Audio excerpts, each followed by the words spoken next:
여러분 안녕하세요, 조루입니다. 오늘은 정말로 재밌는 사건이 터졌어요. 다름이 아니라 한국의 버튜버 회사가 망했어.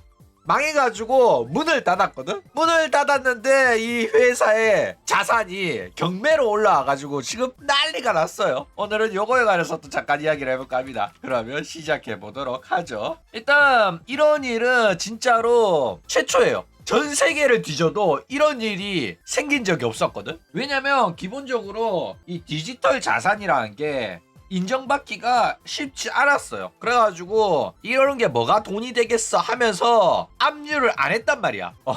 게다가 뭐 나오더라도 디지털 자산보다는 굿즈 같은 거? 그런 게 이제 압류돼가지고 나오거나, 혹은 오타쿠가 팬이었는데 오타쿠 팬이 파산을 해가지고 경매로 나오는 경우가 있었지만은, 회사가 망해가지고 이런 식으로 경매로 물건이 나오는 경우는 전 세계 최초입니다. 내가 아는 걸로는. 어쨌든 한국에서 이런 일이 벌어졌다고 해가지고 오늘은 요거에 관해서 이야기를 해볼 거예요. 자, 일단 어떤 일이냐. 한국의 버튜버 회사인 오시 프로덕션이라는 회사가 파산을 했습니다. 국내 버튜버 소속사였고 파산을 해가지고 이 자산들이 경매로 올라왔는데, 재밌는 거는 여기에 소속돼 있었던 버튜버 스노라는 친구가 사용하던 라이브 2D 모델링이 디지털 자산으로 경매에 나왔다는 겁니다. 야, 진짜 웃긴 일이죠. 자, 이게 경매에 올라온 스노짱인데, 야, 참. 만약에 내가 스노짱을 좋아하고 스노짱이 옷이었던 사람이 보면 정말로 가슴 아프고 안타까운 일이 아닐 수 없죠.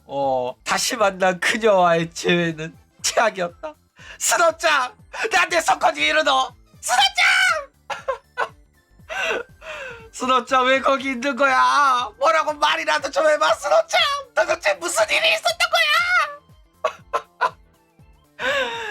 거야? 야, 근데 이 버튜버 모델링에 대한 지식이 좀 부족한 것 같아요. 왜냐면은 이거는 이미 다른 사람이 써가지고 방송을 했던 거기 때문에 가치가 박살이 났거든. 그렇기 때문에 이미 한번 사용한 모델링을 200만원에 판다? 이게 과연 팔릴까라는 의문이 좀 들어요. 그쵸? 게다가 이렇게 구매하더라도 유지보수가 원활하게 이루어질지 안 이루어질지는 또 어렵단 말이야. 그쵸? 그렇기 때문에 이거는 200만원의 가치가 있을까라는 의문이 조금 들기는 하다, 이거죠. 자, 그래가지고 많이 잔인하더라고. 이 디지털 자산이다 보니까 모든 정보를 공개를 해야 되잖아. 모델링 사면 이렇게 분리되어 있는 파츠도 있거든. 거의 장기 매매 수준이라는 생각이 들더라고. 팔도 있고 다리도 있는데 뭐 이 두 개만 있어도 나름 즐기는데, 뭐 이런 이야기는 어쨌든 그렇죠. 내 오시가 있다면은, 만약에 얘가 내 옷이라면 이걸 사서 돌려준다면 오시가 굉장히 기뻐할 수도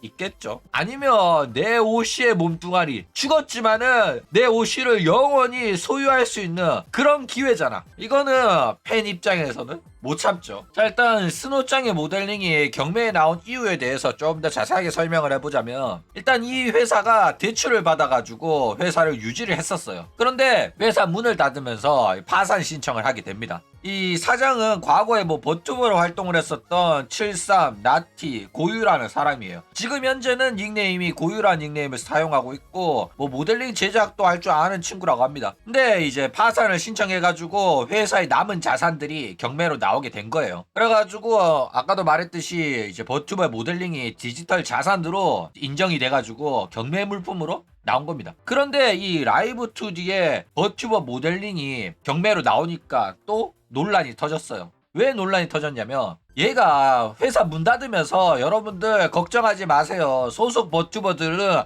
앞으로도 버튜버로 활동할 수 있도록 모델링을 공짜로 주겠다. 저작권을 포함해가지고 모든 권리를 무상으로 양도할 거다. 이런 식으로 공지를 했었단 말이야. 그쵸? 그런데도 불구하고 모델링이 뜬금없이 경매로 나와버려가지고 지금 난리가 났다라는 겁니다. 입장 발표문을 그래가지고 올렸어요. 이 사람들이 왜 얘네들 버튜버 모델링이 경매로 나온 거냐 이렇게 하니까 사장이 트위터를 통해 가지고 입장을 발표를 했죠. 회사 문 닫으면서 이제 파산 신청하고 회사 문을 닫았는데, 그로 인해 남은 회사의 자산이 정부한테 넘어가면서 자산이 정부의 한국자산관리공사인 캠코의 온비드의 경매로서 올라온 겁니다. 근데 이 사장의 발언을 들으면은 좀 말이 이상해요. 어떤 식으로 말하냐면 국고로 회수됐다. 유튜브 영상도 지웠다. 유튜브 채널도 이제 내게 아니라 정부 거다. 그리고 남은 자산 버튜버 모델링도 다 국가한테 넘겼다. 나는 세금 체납한 거 없고 소속 버튜버였던 애들이랑 채무관계도 존재하지 않는다. 그리고 저거 경매로 다 팔려도 나한테는 한 푼도 안 들어오고 국고에 들어간다. 뭐 이딴 개소리를 합니다. 도대체 이게 뭔 소린가, 그쵸? 젊은 친구들은 이 말 들어도 이게 무슨 문제가 있는지 이해를 잘 못할 거예요. 알기 쉽게 좀 설명을 하자면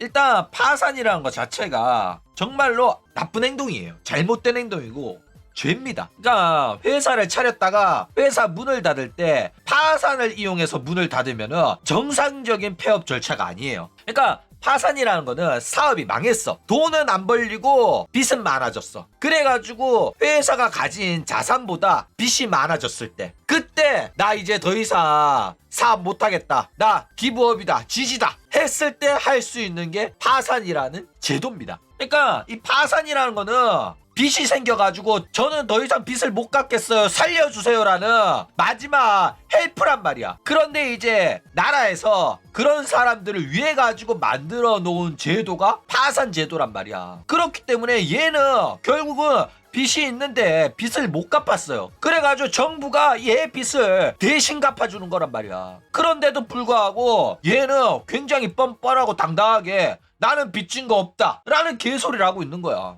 양심이 없는 거라니까. 그거 다 나라 세금으로 갚아주는 건데 얘는 그 정부에서 경매 나온 거 팔리더라도 나한테는 한 푼도 안 들어와요. 뭔 개떡 같은 소리야. 너한테 당연히 안 들어가지. 네가 진 빚이 얼만데. 맞아 아니야? 네 빚을 정부가 자산을 다 팔아가지고 조금이라도 갚아주겠다는 소린데 그거 다 팔아도 어차피 못 갚으니까 네가 파산 신청한 거 아니야. 그러니까 사업하는 놈들 중에서 파산이란 제도에 관해 가지고 제대로 이해하지 못하는 친구들이 굉장히 많아요. 그러니까 세금은 그냥 도둑놈이랑 사기꾼들이 지들 마음대로 빼다 써도 되는 돈이라고 생각한다니까. 지들 쌈짓돈이라고 생각해. 우리는 평생 살면서 이 파산 제도라는 걸 이용해볼 확률이 굉장히 낮습니다. 사업 안 하는 이상은. 그쵸? 그런데도 얘네들도 국민이고 사업했다가 망할 수도 있는 거니까 다시 한번 재개하기 위해서 정부가 도와주기 위해서 만든 시스템인데도 얘네들은 이런 식으로 악용하면서도 뻔뻔하게 구는 게 상당히 역겹다라는 겁니다.